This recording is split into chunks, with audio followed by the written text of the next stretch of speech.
L'ouverture et la fin des sections sans chiffrage de mesure consistent de la technique très usitée de la balle qui rebondit.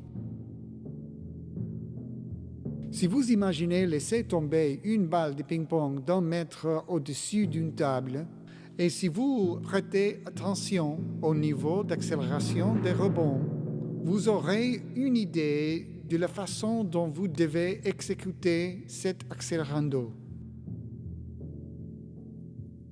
Cette balle de ping-pong effectue de façon naturelle en diminuendo lors de cette opération. Mais notre réalisation de l'accélérando sur les timbales effectue un naturel crescendo dont Carter nous avise gentiment. Ce n'est pas important de compter le nombre exact des notes car Carter annote cette section ad libitum. La mesure de roulement diminuendo suivant, quoi qu'il en soit, devrait être comptée à 5 ans la noire pointée. Dans la première section avec chiffrage de mesure, il est très important de faire ressortir 2 voix distinctes. Une voix sans résonance jouée au centre de la timbale et une autre de mélodie résonante jouée entre le La et le Ré dans la position normale. La notation est ambiguë quand le centre et la position normale est signalé au même moment sur la même timbale.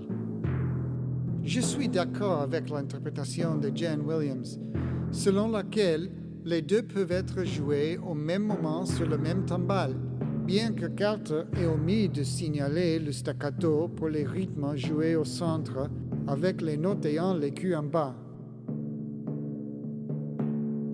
J'utilise ici des baguettes Vic-Firth ET1, European Classic General, mais vous devriez essayer avec des différentes baguettes afin de trouver ceux qui vous permettront de parvenir au son que vous recherchez. En général, je trouve que la série European Classic fonctionne bien pour ces morceaux de solo de timbale.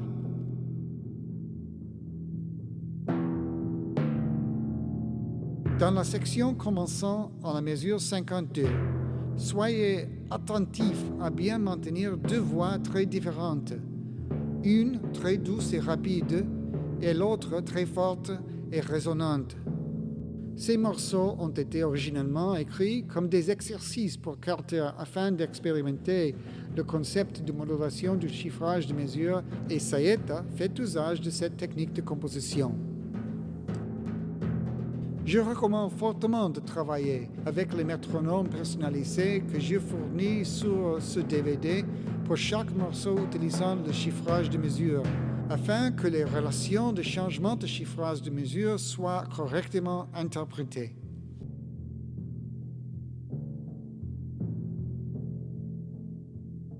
Le doigté est très personnel et je vous conseille d'essayer des doigtés variés avant de décider lequel vous allez éventuellement utiliser pour un concert. Ce qu'il faut toujours se rappeler lors du choix de doigté est que ça doit aboutir au meilleur flot de phrasé possible pour le passage en question. Ceci ne sera peut-être pas toujours le plus pratique et aisé.